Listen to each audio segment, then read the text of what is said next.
The Last Supper. As evening settled over Jerusalem, casting long shadows across the ancient stones of the city, Jesus and his disciples made their way to a large upper room that had been prepared for their Passover meal.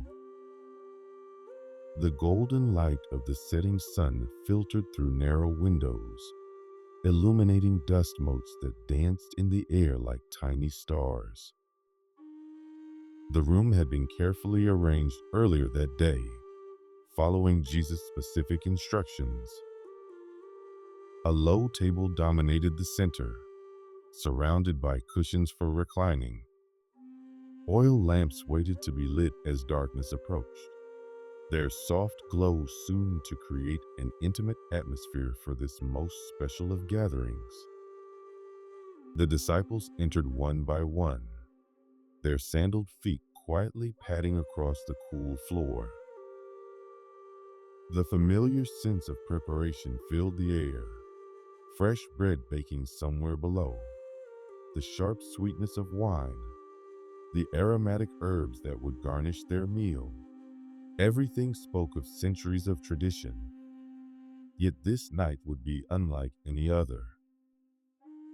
Jesus watched his chosen family settle into their places, his eyes holding a depth of love that seemed to embrace each one individually. These men had walked with him, learned from him, shared in his ministry for 3 years. They had seen miracles and heard teachings that had transformed their understanding of God and humanity. As the last rays of sunlight faded from the windows, the lamps were lit, casting a warm, gentle glow throughout the room. Shadows danced on the walls as the disciples reclined around the table, their faces expectant.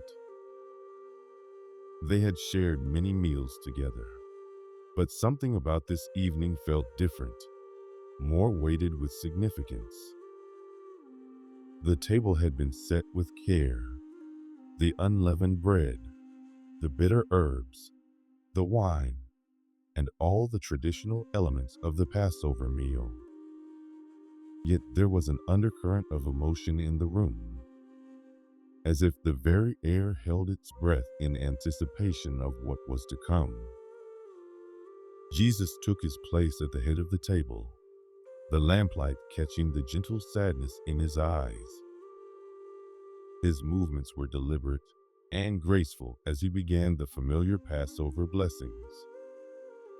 The disciples settled into a reverent quiet, the soft crackle of oil lamps and distant evening sounds of Jerusalem creating a peaceful backdrop to this sacred moment. With movements that seemed both ancient and new, Jesus took the bread in his hands.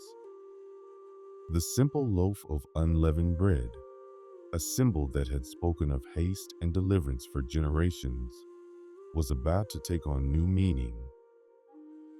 He lifted his eyes in prayer, offering thanks with words that had been spoken at countless Passover meals throughout the centuries. But then something changed.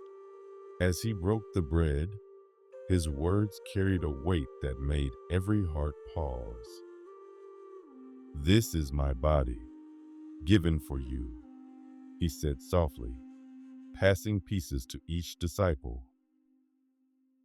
The familiar bread suddenly became something more, a symbol of sacrifice and love that would echo through centuries to come. "Do this in remembrance of me," he added, his voice gentle yet filled with purpose.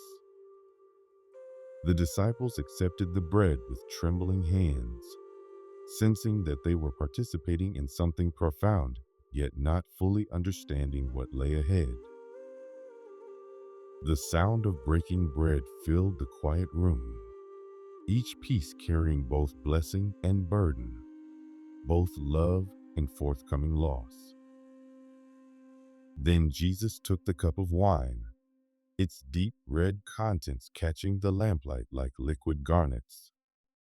Again he offered thanks, But his words transformed this traditional element of the Passover meal into something new and eternal.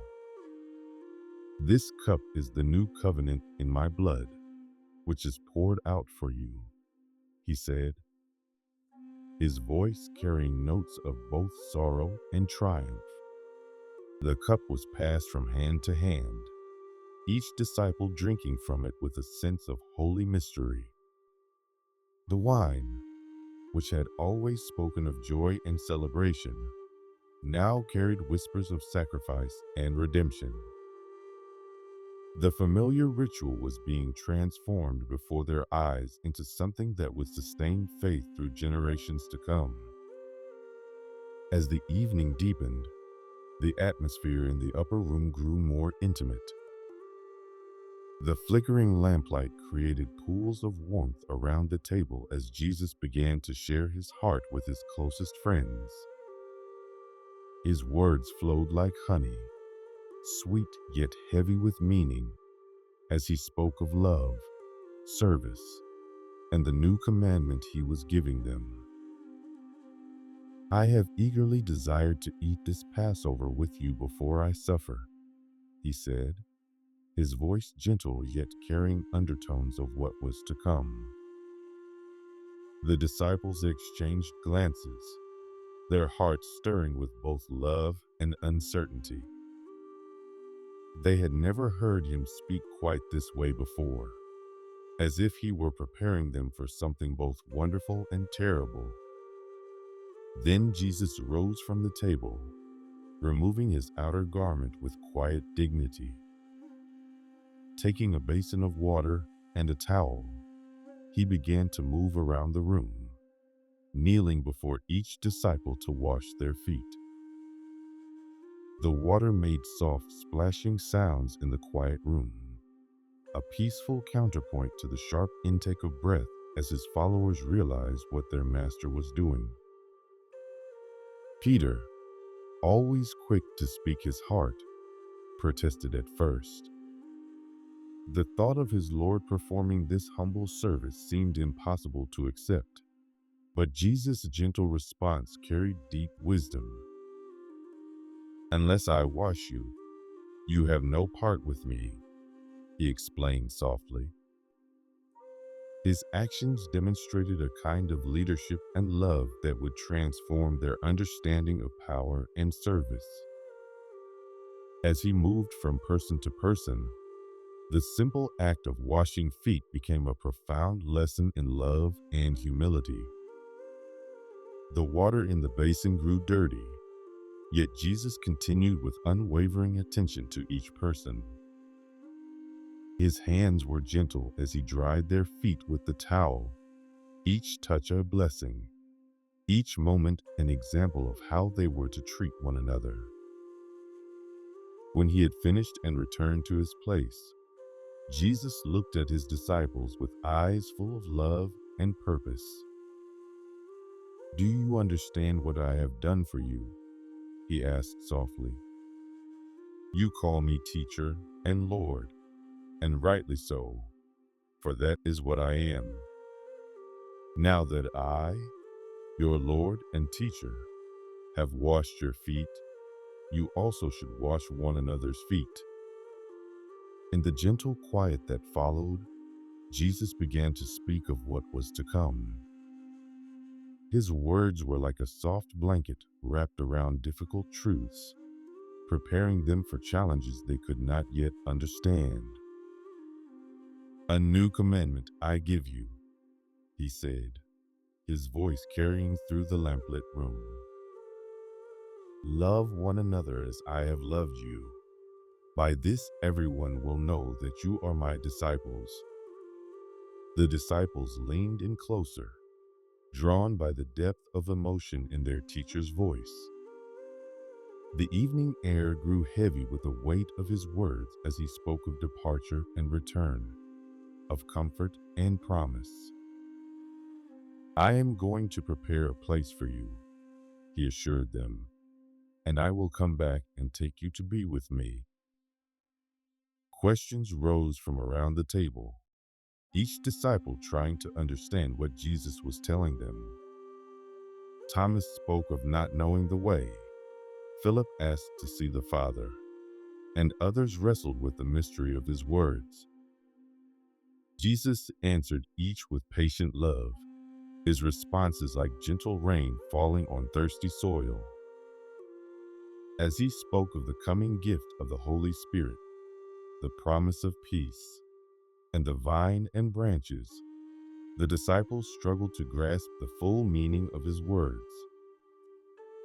Yet there was something in his voice, in his presence, that planted these truths deep in their hearts, seeds that would grow into understanding in the days to come. The bread and wine of their transformed Passover meal still lay on the table, now carrying new significance. These simple elements would become a lasting remembrance, a way for all who followed to connect with this holy night. The lamplight cast warm shadows as Jesus continued to pour out his heart, sharing final teachings with those he loved. Then he lifted his eyes toward heaven and began to pray. His words rose like incense in the quiet room. A prayer not just for those present, but for all who would believe through their message. The disciples sat in reverent silence, witnessing this intimate conversation between Son and Father. As the night grew deeper and the lamps burned lower, Jesus led them in a final hymn.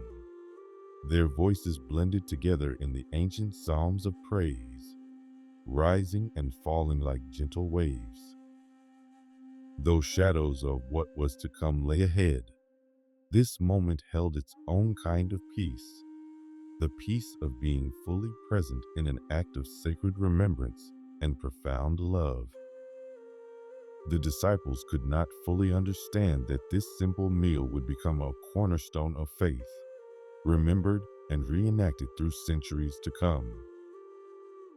The bread and wine they had shared would become symbols of divine love and sacrifice, bringing comfort and connection to countless believers across time and distance. As they prepared to leave the upper room, Jesus looked at each of his friends one last time, his gaze holding each one in love.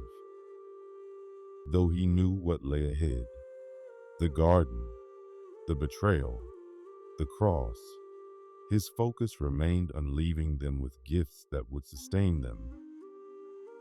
The gift of his example, his teachings, his promises, and most of all, his love. The night air was cool and fresh as they stepped out into the Jerusalem streets. Stars sparkled above the ancient city walls like distant promises, while the Mount of Olives rose as a dark silhouette against the night sky. They made their way through the quiet streets, their footsteps echoing softly against the stones, heading toward the garden where Jesus often prayed. As you rest now, let the peace of that sacred meal settle into your heart.